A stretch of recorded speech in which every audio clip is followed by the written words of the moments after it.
1985, vários pesquisadores têm buscado compreender o fenômeno da queda e criar estratégias para preveni-la em ambiente hospitalar. No Brasil, o Programa Nacional de Segurança do Paciente é um marco sobre o assunto.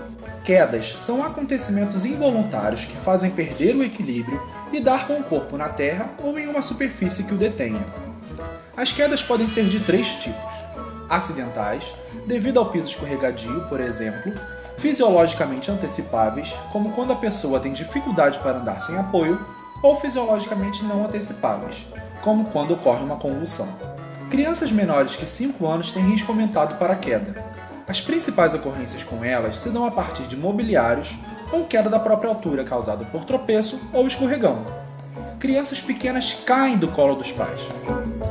Hospitalizadas, o risco de cair é maior, por causa do ambiente estranho, dos equipamentos conectados e do uso de medicamentos, principalmente psicotrópicos, diuréticos, laxativos, hipoglicemiantes ou hipotensores.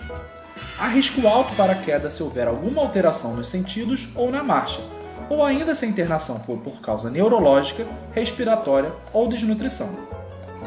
O que fazer então para prevenir a queda em criança hospitalizada? A primeira medida é estar sempre alerta, principalmente à noite e nas enfermarias. A ocorrência de quedas é mais descrita nessas condições, e as crianças caem mesmo quando estão acompanhadas. Analise o ambiente em que a criança está. Os corredores devem estar bem iluminados, as janelas com telas, o piso seco e livre de objetos. Intervenha no que estiver ao seu alcance e informe aos seus superiores as providências que precisam ser tomadas. Acomode a criança de maneira adequada. Crianças de até 3 anos devem ser acomodadas em berços, já as maiores podem ser colocadas em cama. Crianças com déficit no crescimento também podem ser colocadas em berço, conforme o julgamento do profissional.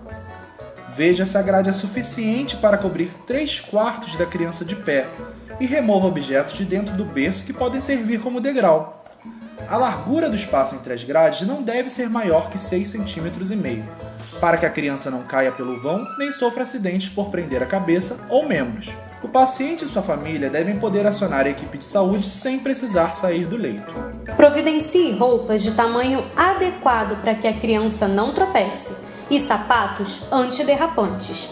Transporte a criança com segurança. Crianças de até 3 anos devem ser conduzidas no colo do responsável ou de um profissional, desde que estes estejam sentados numa cadeira de rodas.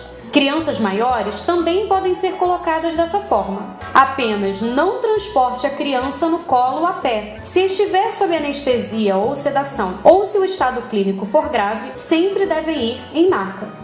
Busque identificar fatores de risco adicionais para a queda. A maior parte das quedas podem ser previstas através de escalas para identificação dos fatores de risco. Na pediatria, as mais usadas são a Champs e The Humpty Dumpty Fall Scale. Havendo risco alto para a queda, deve ser sinalizado para toda a equipe e familiares através de pulseira ou cartaz.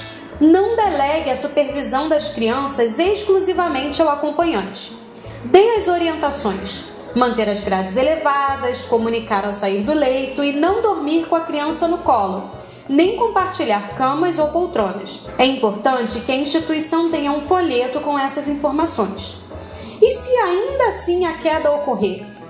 Primeiro, reposicione a criança no leito, em posição horizontal, com a cabeceira a 30 graus. Se você é médico ou enfermeiro, faça um exame físico. As crianças, por terem a cabeça proporcionalmente maior que o corpo, podem ter lesões nessa área. Avalie a cabeça da criança. Observe se há sinais de contusão, sangramento no nariz, na boca ou nas orelhas. Palpe as fontanelas. Avalie comprometimento neurológico utilizando a escala de coma de Glasgow ou sua versão modificada para lactentes. Tenha em mente que quanto mais jovem a criança, maior a probabilidade de ocorrer injúria cerebral. Veja também o tronco e os membros. Pode haver lesão nos antebraços, que comumente são usados para se proteger no ato da queda. Coloque a criança em observação nas primeiras 6 horas. Perda de consciência, dor de cabeça, choro persistente, sonolência, vômito e dificuldade para comer são sinais de alerta, pois indicam injúria cerebral. Neste caso, mantenha a observação por 24 ou 48 horas.